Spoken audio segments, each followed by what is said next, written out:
Hello everyone. आज हम question discuss करेंगे class 11 chapter 3 motion in straight line से, जो कि एक तरह से हम कह सकते हैं कि इक्वेशन ऑफ मोशन पर बेस्ड है। तो स्टार्ट करते हैं क्वेश्चन। यहाँ पर दिया हुआ है कि एक कार है जो कि जिसको ए बोला जा रहा है, is travelling on a straight road with speed. किसी कार की स्पीड कितनी है given 60। It is followed by another car B, यानी कि इसका पीछा किया जा रहा है by any other car B. तो पहले मैं दो कार यहाँ पर ड्रॉ कर लेता हूँ। फिर से कार ए है और इसके पीछे कार बी उसको फॉलो कर रही है। कार ए की जो स्पीड है वो है 60 किलोमीटर पर आवर, और कार बी की जो स्पीड है वो है 70 kilometre per our. When the distance between them is 2.5, देखो इनके बीच का कुछ डिस्टेंस, इनिशियल डिस्टेंस गिवन है 2.5 kilometre. The car B is given a deceleration of 20 kilometre per hour. तो ये बोला जा रहा है कि जब वो एक दूसरे से लगभग 2.5 किलोमीटर की दूरी पर है, तो कार बी में कुछ एक्सेलरेशन, कुछ डी एक्सेलरेशन कर रहे हैं, वो कि नेगेटिव साइन हम लेंगे उसको, और वो कितना है 20 किलोमीटर पर आवर का square. Okay, after at what distance and time will the car B catch up the car A. अब आप देखो कि ज्यादा स्पीड किसकी है, कार बी की। भले ही वो पीछे है, लेकिन एक समय ऐसा आएगा कि वो कार ए को ओवरटेक कर लेगी। तो हमें क्वेश्चन में पूछा है कि वो कितने समय में उस कार ए को ओवरटेक करेगी, और लगभग कितना डिस्टेंस वो कवर कर लेगी उस दौरान, जब वो कार ए को ओवरटेक कर रही होगी। तो अगर मैं समझू कि केस ए का फिगर है, तो जब वो ओवरटेक कर रही होंगी, so I can draw the figure for that. देखिए, लेट अस, वो मैंने मान लिया कि किसी टी समय बाद ओवरटेक कर रही है। इसका मतलब ये होगा, देखो कार ए तो अपनी कांस्टेंट स्पीड से आगे चलती जाएगी।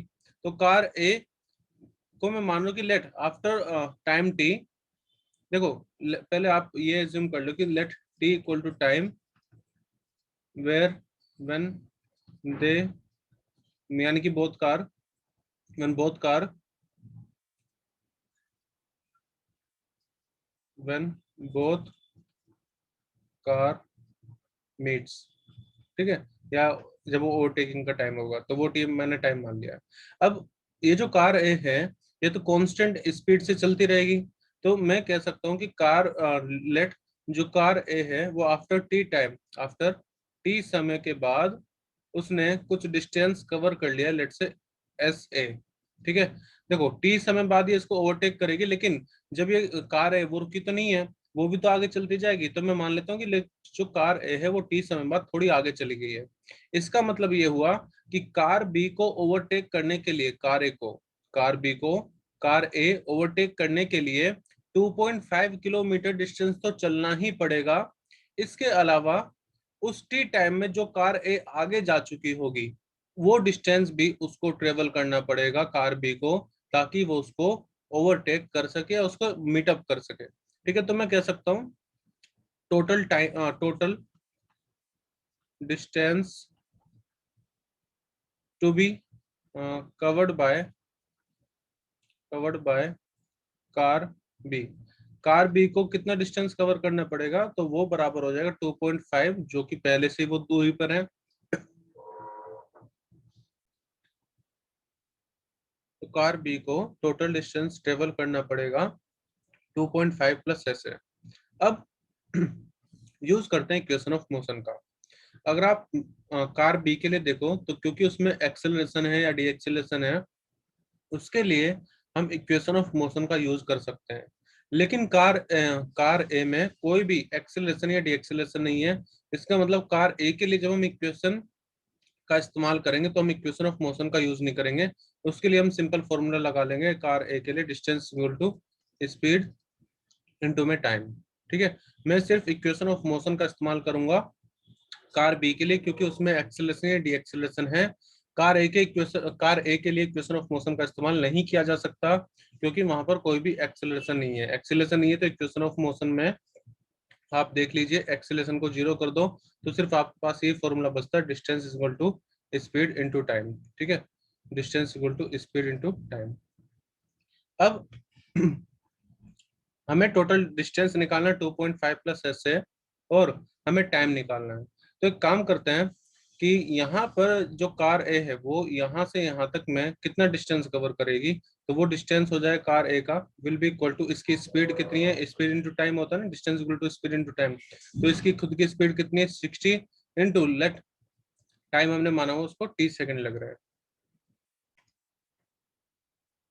कार ए को लगभग कितना डिस्टेंस ट्रेवल करना पड़ेगा टी टाइम में, कितना हो जाएगा 60 इंटू टी। ठीक है, अब इक्वेशन ऑफ मोशन का यूज करिए बी के लिए।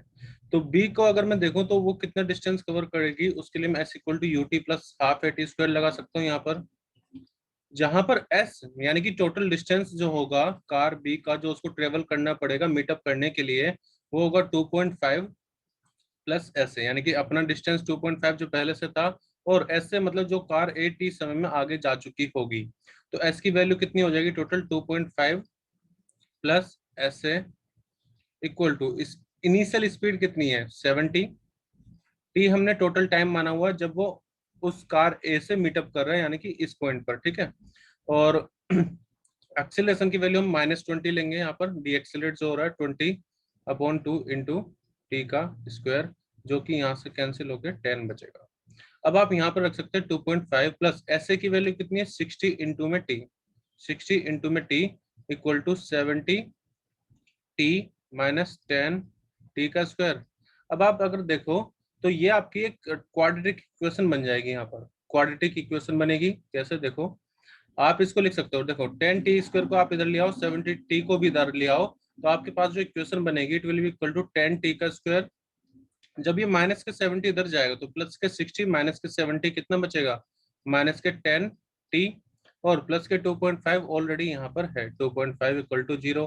अब इस क्वाड्रेटिक इक्वेशन को आप सोल्व कर सकते हो बाय यूजिंग द फॉर्मूला, जैसे कोई भी इक्वेशन हो A X square plus B X plus C equal to 0, तो हम यूज कर सकते हैं minus B plus minus root B square minus 4ac upon 2 है।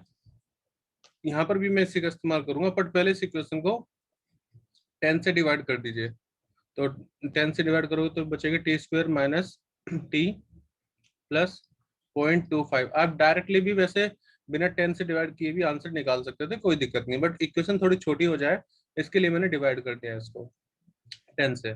अब use the formula, so time की वैल्यू हो जाएगी माइनस बी, यानी कि यहाँ पर जो टी का कोएफिशिएंट है वो कितना है -1, तो ये हो जाएगा प्लस के 1 प्लस माइनस रूट बी का स्क्वायर, यानी कि -1 का स्क्वायर 1 हो जाएगा, माइनस 4ac, तो 4 ए की वैल्यू यहाँ पर 1 है कोफिशिएंट, और सी की वैल्यू 0.25 अपॉन में 2, तो टी इक्वल टू कितना आ जाएगा 1/2, क्योंकि 1 माइनस 4.25 आप देखो ये 1 ही हो गया, तो 1 माइनस 1 0, तो 1/2 बच गया। इसका मतलब हम कह सकते हैं टाइम की वैल्यू कितनी आ जाएगी 0.5 आवर। तो अभी के लिए हमने टाइम की वैल्यू फाइंड कर ली है। एक और चीज मैं आपको बता देता हूँ, जनरली मैं स्टूडेंट को एक सलाह देता हूँ कि सबसे पहले क्वेश्चन करने से पहले भी आप एक बार ये देख लीजिए कि आपको जो भी यूनिट दी हुई है वो किस सिस्टम में दी है। तो क्योंकि यहाँ पर सभी सिस्टम एमके सिस्टम था, तो इसलिए मैंने कोई भी कन्वर्जन यूनिट्स में नहीं किया है। ओके, अगर मान लीजिए कोई किलोमीटर पर आवर में होता, कोई मीटर पर सेकंड में होता, कोई मीटर पर सेकंड स्क्वायर में होता, अलग अलग यूनिट होती, तब आप सबको ऐसा यूनिट में कन्वर्ट करना ही बेहतर रहता है। तो हमारा टाइम लगभग कितना आ गया, लगभग कि वो आधे घंटे 0.5 आवर्स बाद वो उसको ओवरटेक कर लेगी, किलो मीटअप कर लेगी। अब हमें डिस्टेंस भी निकालना है, तो आप एक चीज देखो यहाँ से, जो ऐसे है वो किसके बराबर था 60 इंटू टी के, तो 60 मल्टीप्लाई में टाइम कितना 0.5। ठीक है, तो 60 इंटू में 0.5, ये आ जाएगा एस से। अब इस एस की वैल्यू आप यहाँ पर पुट कर दीजिए, तो आपके पास आएगा S equal to 2.5 plus S की वैल्यू कितनी 60 मल्टीप्लाई में टाइम कितना है हमारा 0.5। ठीक है, तो यहाँ से आप दोनों को बस आपको ऐड करना है, तो ये आ जाएगा 2.5 प्लस ये हो जाएगा 6 5 30, और पॉइंट से कैंसिल हो जाएगा, it will be equal to 32.5 kilometre.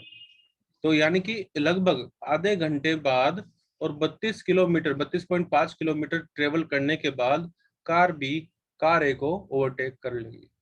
तो ये था आपका सॉल्यूशन। आई होप कि आपको समझ में आया होगा। इसके अलावा भी इस क्वेश्चन को दूसरे तरीके से भी किया जा सकता है, रिलेटिव वेलोसिटी से भी किया जा सकता है, बट मुझे लगा कि मेथड सबसे आसान है, इसलिए मैं आपको बता रहा हूँ। अगर आपको कोई भी डाउट है तो आप मुझे बता सकते हैं। So bye for this now, let us meet in our next video.